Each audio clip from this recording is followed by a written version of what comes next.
tayo malalabo dyan. Doon ka na sa langon mo. Malalabo dyan. Ito yan. Ito kalabo na oh. Ito doon. Doon ka mahuli isda. Lalabo dyan. Huwag ka riyak na lalabo. Huwag ka tayo huli isda.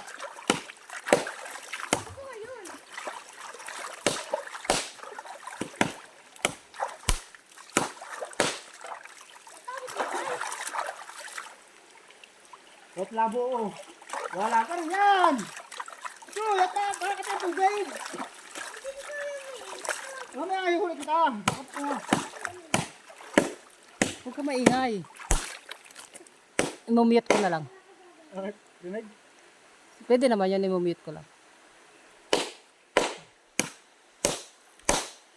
Siyempre, dapat na narinig nila hon ng ibon. O naman.